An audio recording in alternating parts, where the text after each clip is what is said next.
Special church services to bless same-sex couples have inched closer after the Church of England's ruling body backed a proposal that could see a 3-year trial which would start next year. Now, this move has been described as a compromise, but it has left some on both sides of the debate unhappy.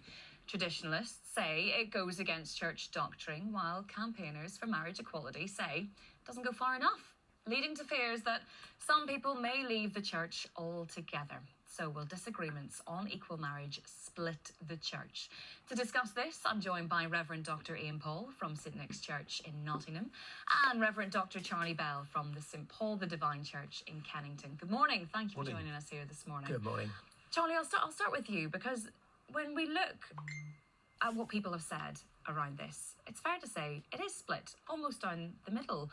It's actually been described by Forward in Faith, which represents about 1,000 Anglican clergy, as the biggest split since the Church of England was founded in the aftermath of the Reformation.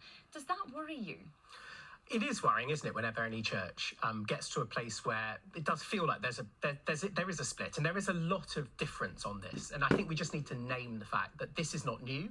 This kind of disagreement, this split in opinion has been here for a long time. What this has really done, and with the process of the last couple of years, is there's been an acceptance, I suppose, that this can't go on where we pretend there's no split, where we pretend that everybody agrees. We don't agree. I don't think this actually has to lead to a kind of terminal decline in the church. I don't think this needs to lead to a terminal split in the church. And Forward in Faith represent a lot of those clergy who don't accept the ministry of women as priests and as bishops.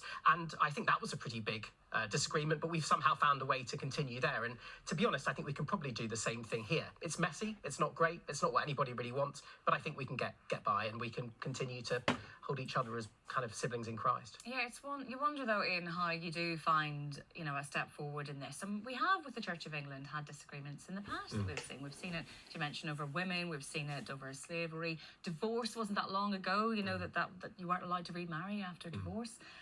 So with that in mind, surely then the church on this issue has to evolve.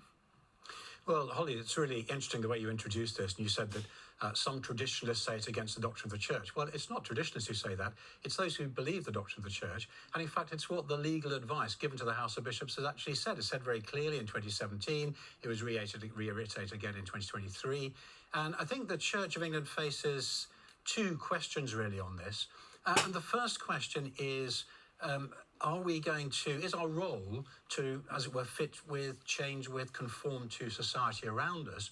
Or is our role to actually stay faithful to the teachings of Jesus, to the position that the Church Catholic has held in every place, in every time, all through history, in every culture, has always believed that marriage is a male-female, a man-woman monogamy. So which are we going to go with? But in terms of the process, the other question is, if we do have these disagreements, as Charlie and I have a different view on this, because he doesn't agree with the doctrine of the church as it is, the question is then, how do we go about debating this, and how do we go about changing? I mean, I agree with Charlie that we need openness, but the problem is that's not what we've had. Within that debate, like you say, to kind of say that so many people agree with you, so many people agree with Charlie, of course, as well. I mean, we're seeing that, in the figures, certainly within that split.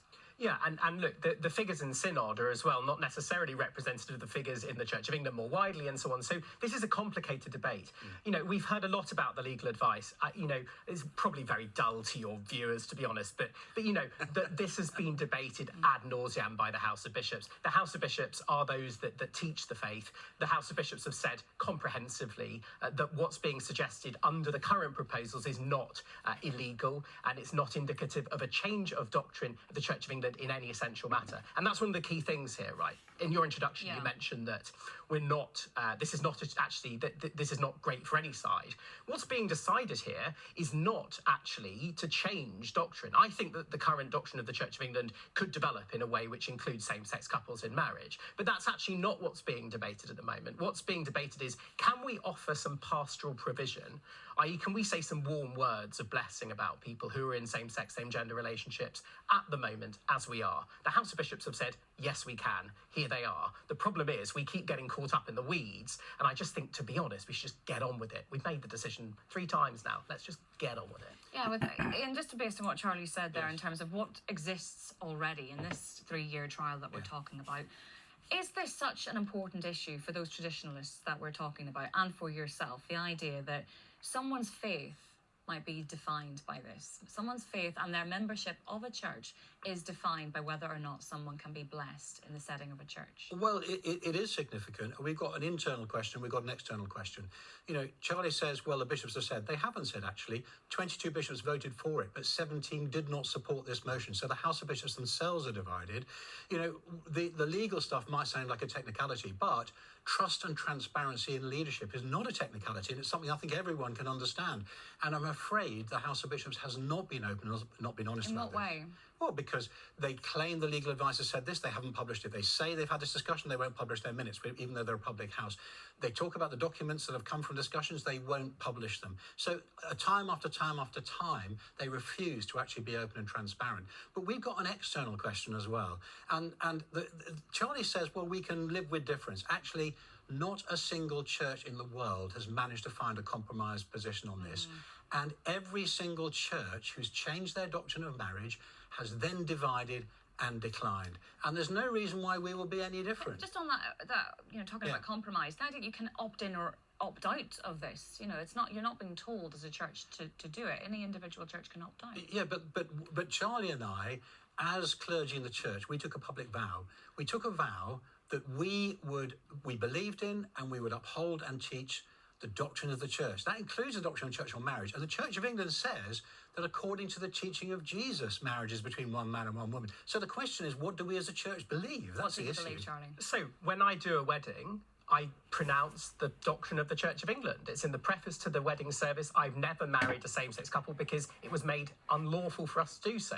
So I very clearly am upholding in my practice as a priest the doctrine of the Church of England. But the idea that clergy cannot argue for a change or indeed for a development in the doctrine of the Church of England is preposterous. It would suggest that we could never have argued for a change in the church's understanding of, as you've mentioned, slavery, women's ordination, you name it. Now, we'll all come to different perspectives and decisions on what we think should and should not happen in terms of the doctrinal change or not change or whatever else. But to argue that I'm somehow, going against my ordination vows by arguing from a theologically deep place, a place of integrity, that we should look towards the acceptance of same-sex relationships, I think is a little bit much. Yeah, we have this situation where you have very different interpretations, very different understandings of Holly, this. on the other issues, what is the compromise? Well, on those other issues, with the ordination of women and with the possibility of remarriage after the divorce with a partner still living, on both those issues, two things happened.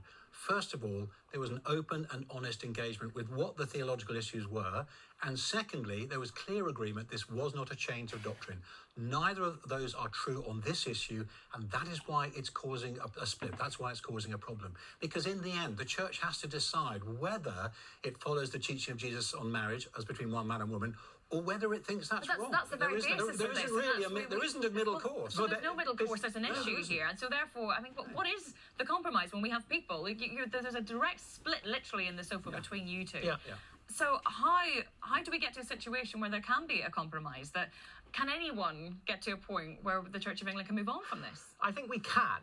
I think the problem at the moment is that we have a group of us, and those of us who are actually wanting, even for the doctrine to develop or change, however we want to describe it, all of us want people like Ian with his perspective and his view on this to remain within the Church of England. We don't actually want to exclude anybody. The problem is that the response then comes back, well, if you allow this change, i.e. if you allow an opt-in change, if you allow there to be an element of greyness to what people believe on this, that is pushing us out of the Church of England. That is essentially keeping people hostage. And that, for me, is not a healthy way to be as a church. And who are the people that, Ian, if I might, who are the people that end up being caught up in all of this? LGBTQIA people, because yet again they're being told we need to keep unity, and the way to keep unity is to give you absolutely nothing. I know you're wanting to come back. We are out of time on this. It's been great to have. All I say is there are more gay people who agree with the doctrine of the Church in Synod than there are who want to see change. So that tells us something really important.